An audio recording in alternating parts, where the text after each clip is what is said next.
آج میرا دل کیا کہ چنے نہ بنا لوں، کچھ سمجھ ہی نہیں آ رہا تھا۔ اچھا چنوں کو بھگو دیا تھا، 1 کپ ہی چنے بھگوئے میں نے، زیادہ چنے بھی نہیں بھگوئے۔ بس روٹین ایسی ہے کہ رات کے ٹائم ہی سالن کھایا جاتا ہے، باقی ٹائم پہ سالن بالکل نہیں کھایا جاتا۔ آدھا سا پیاز لے لیا کیونکہ 1 کپ چنے کا تھا، جو ہم نارمل چائے والا کپ پیتے ہیں نا، وہی والا کپ چنوں کا تھا۔ ان کو 6 گھنٹے کے لیے بھگو دیا صبح کے ٹائم میں نے، اور پھر پیاز کو کاٹا اور ساتھ میں جو مسالے نارملی ڈالتے ہیں وہ ڈالے۔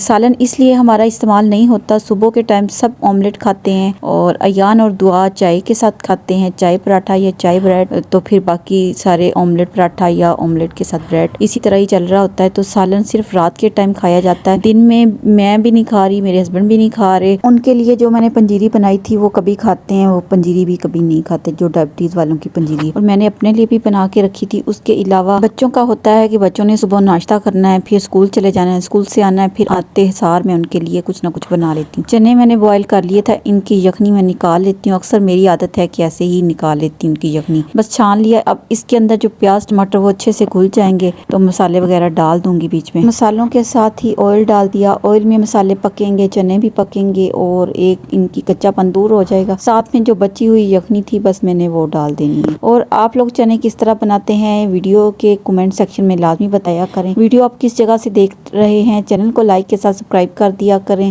آپ لوگوں کا ایک لائک میرے لیے بہت اہمیت کا حامل ہے، سبسکرائب کرنا میرے لیے تحفے سے کم نہیں، پلیز میرے چینل کو لائک کے ساتھ سبسکرائب لازمی کریں۔ چنوں کو بھون بنا کے اس میں ڈال دیا میں نے یخنی والا پانی جو چنوں کے اندر سے ہی نکلا تھا، اور شوربہ کر دیا۔ زیادہ سارا سالن نہ میں بناؤں کیونکہ بچ جاتا ہے، پھر استعمال نہیں ہوتا۔ میں نے ناشتہ بنانے کے لیے پانی چڑھایا اوپر، اور ساتھ میں جب پانی بوائل ہونے لگا نا تو پتی ڈال دی۔ بس موسم کی صورتحال یہ ہے کہ کبھی دھوپ آ جاتی ہے، کبھی دھوپ کے ساتھ ہوا بھی چل رہی ہوتی، کبھی بادل آ جاتے، کپڑے دھوئیں تب سمجھ نہیں آتی۔ موسم کو دیکھ کے جیسے ہی مشین لگائی میں نے کپڑے دھونے کے لیے، اور جب میں سکھانے گئی تب تک بادل آ چکے تھے۔ یہ صورتحال چل رہی ہے۔ باقی اللہ تعالیٰ سب کے لیے آسانیاں پیدا کرے، جو مشکلات میں گھیرے ہوئے ہیں اللہ تعالیٰ ان سب کے لیے آسانیاں پیدا کرے۔ میں ایک سچی سٹوری شیئر کرتی ہوں آپ لوگوں سے، اس سے پہلے چینل پہ سب لوگوں کو کرتی ہوں السلام علیکم، کیسے ہیں آپ؟ میری دعا ہے کہ اللہ تعالیٰ حسد سے بچائے اور حاسدوں کے شر سے بھی بچائے۔ کبھی کبھی زندگی ہمیں ایسے مناظر دکھاتی ہے جنہیں دیکھ کر دل کانپ جاتا ہے اور عقل حیران رہ جاتی ہے۔ یہ بات ہے اس محلے کی جہاں ہم پہلے رہا کرتے تھے۔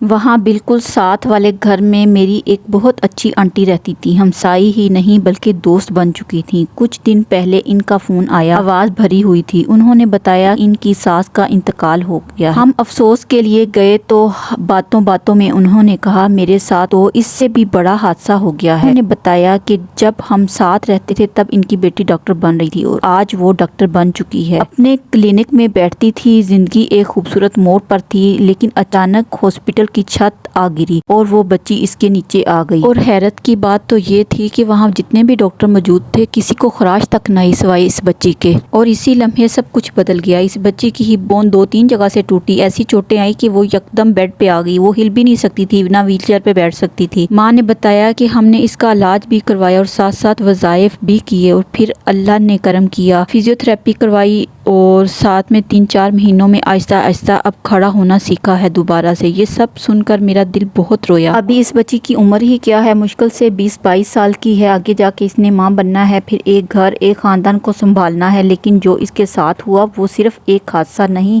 میرا تو دل ہی نہیں مانتا کہ محلے میں کوئی نظر لگا سکتا ہے۔ میں کہتی ہوں یا تو آپ کے کولیگ ہو سکتے ہیں یا آپ کے رشتہ دار ہو سکتے ہیں جو آپ سے جلتے ہیں، آپ کی کامیابی کو خاموشی سے دیکھتے ہیں، اسی لیے کہا جاتا ہے نا کہ اپنی خوشی کامیابی کو ہر ایک کو نہ دکھایا کرو، اور سب سے بڑھ کر اللہ کی پناہ میں بھی رہا کرو، کیونکہ نظر حق ہے اور حسد خاموشی سے سب کچھ بدل دیتا ہے۔ اللہ ہم سب کو حسد اور بری نظر سے محفوظ رکھنا، آمین۔ انسان اس وقت زیادہ ٹوٹتا ہے جب وہ سوچتا ہے کہ میں نے کسی کا کیا بگاڑا تھا۔ وہ بچی کسی سے مقابلہ نہیں کرتی تھی، کسی کو نیچا نہیں دکھا رہی تھی، بس محنت کر رہی تھی، اپنا مستقبل بنا رہی تھی، لیکن بعض آنکھیں خاموشی سے سب دیکھتی ہیں، نہ تعریف کرتی ہیں نہ برا کہتی ہیں، بس دل میں جلن یا حسد پال لیتی ہیں۔ اسی لیے کہا جاتا ہے کہ ہر کامیابی کو ہر شخص کے سامنے مت رکھا کرو، کیونکہ ہر دیکھنے والی آنکھ خیر کی نہیں ہوتی۔ سب سے زیادہ خطرناک نظر وہ ہوتی ہے جو قریبی ہو، جو ہر دن کی باتوں سے واقف ہو، جو آپ کی خوشی کو اپنی کمی سمجھ لے۔ بس یہی وجہ ہے کہ اکثر بڑے حادثے